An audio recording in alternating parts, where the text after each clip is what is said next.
सुकूत हो गया। शाम में बागी मलेशिया हुकूमत दमिश्क में दाखिल हो गई। बशार अल असद दमिश्क से रवाना हो गए। बैन अल-अक़वामी मीडिया के मुताबिक शाम में बशार अल असदी हुकूमत ख़त्म हो गई और दमिश्क मुकम्मल तौर पर बागियों के कब्ज़े में आ गया है। 50 साला अल असद ख़ानदान का जो इक़्तिदार का सूरज था वो बिलाखिर गुरूब हो गया है। अल्लाह अकबर।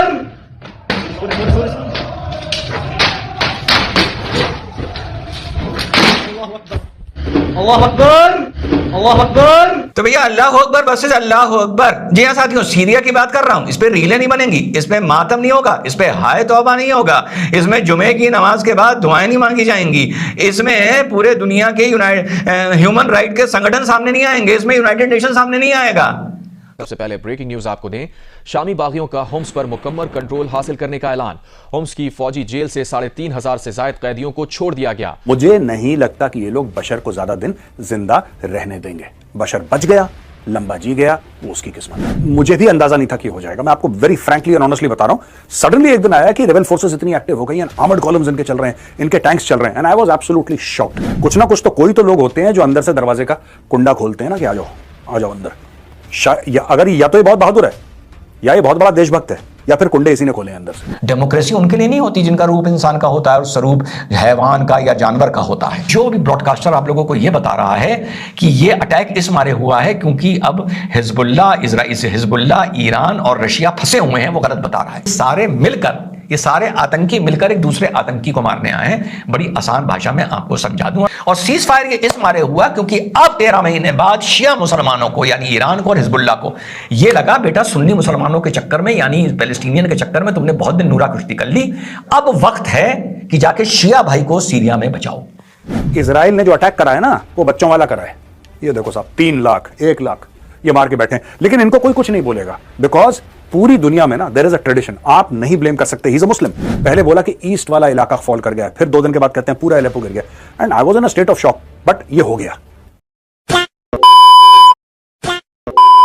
जय दोस्तों, जय श्री राम। तो खबर यह है, सीरिया के बशर अल असद के शासक का अंत हो गया है। एक सुन्नी बहुल देश पर शिया मुस्लिम असद परिवार का 53 वर्षों तक शासक रहा।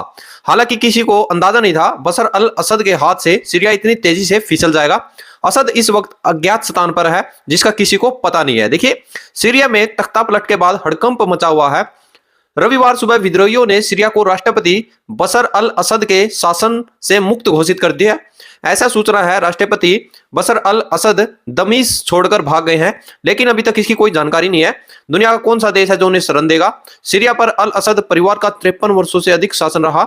इस आश्चर्यजनक पतन का ऐतिहासिक क्षण रूप में बताया जा रहा है। लगभग 14 साल पहले सीरियाई लोगों ने ऐसा शांतिपूर्ण प्रदर्शन किया था, लेकिन तब उन्हें हिंसा का सामना करना पड़ा। दोस्तों, मिडल ईस्ट के अंदर एक इंपॉर्टेंट डेवलपमेंट है। ये आपके सामने मैंने एक नक्शा लगाया हुआ है जिसमें आप देख रहे हैं सीरिया, एक तरफ टर्की है, इराक है, लेबनान है, इजराइल है और जॉर्डन है। आप इमेजिन कर सकते हैं कि कितना इंपॉर्टेंट मुल्क हो, और वहाँ पे बशार अल असद का जो रजीम है वो आनन फानन पिछले 10 दिनों में ही जो है वो जो कहते हैं ना कि his fall was not imminent, nobody could even imagine कि इसका रजीम जो है वो गिर जाएगा, but somewhere it couldn't survive। आपको मैं बताता चलूँ कि जो बशार अल असद के जो वालिद थे हाफिज अल असद, उन्होंने 1970 से लेके 1970 से लेके 2000 तक रूल किया।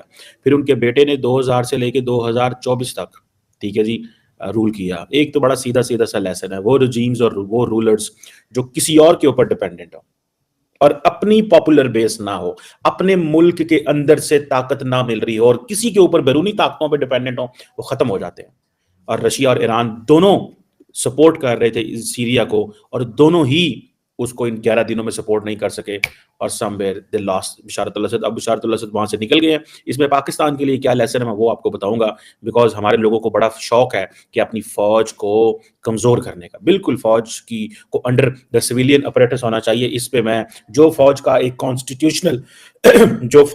कॉन्स्टिट्यूशनल मैंडेट है उससे बिल्कुल बाहर नहीं आना चाहिए। मैं इस चीज से बिल्कुल एग्री करता हूँ।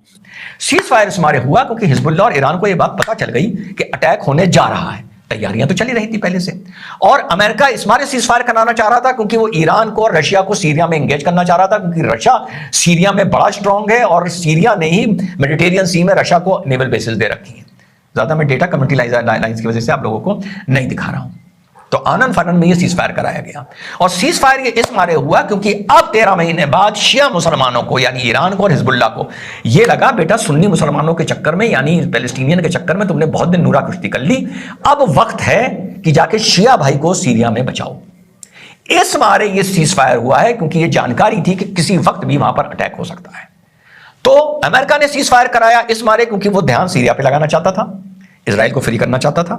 और इन्होंने सीज फायर को एग्री किया इस मारे क्योंकि अब ये सुन्नी को छोड़ के उधर शिया को बचाना चाहते थे। लेकिन ये इस बार इतना बचा नहीं पाएंगे क्योंकि जो लेबनान से सीरिया के रूट्स थे जहां से हिजबुल्लाह आता जाता था वो अभी भी अमेरिका और इजराइल के ड्रोन्स ने उनको ब्लॉक कर रखा है। वहां से ना रसद आ पा रही है ना लड़ाके जा पा रहे हैं।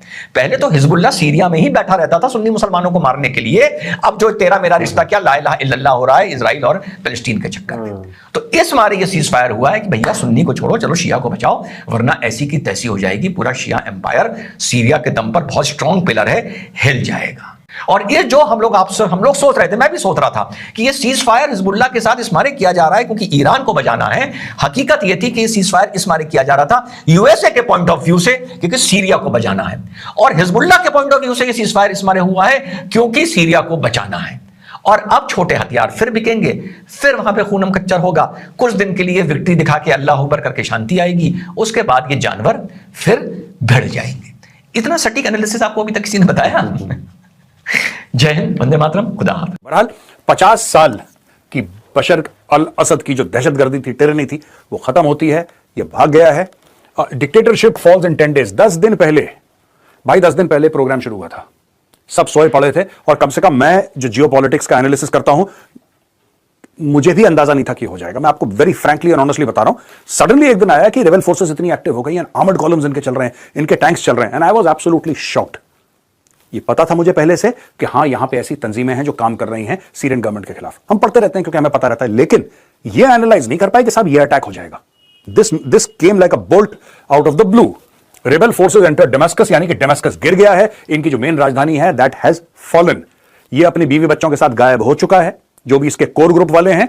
सीरियन पीएम प्रधानमंत्री मोहम्मद गाजी जलाली, ये इसने नेशन को यानी कि पूरे सीरियन कौम को इसने एड्रेस करा है और बोला है कि मैं यहां पे हूं, मैं आपके साथ हूं, मैं नहीं भागा, क्योंकि मैं विश्वास करता हूं सीरिया के अंदर, और जो भी ऑपोजिशन फोर्सेस आएंगी मैं उनके साथ बैठ के पीसफुल ट्रांसफर ऑफ पावर की बात करो या कैसे चलाना है मुल्क को, मैं तो अपने ऑफिस जा रहा हूं, मैं अपने ऑफिस में डेस्क में बैठा हूं, मैं अपना काम करूंगा।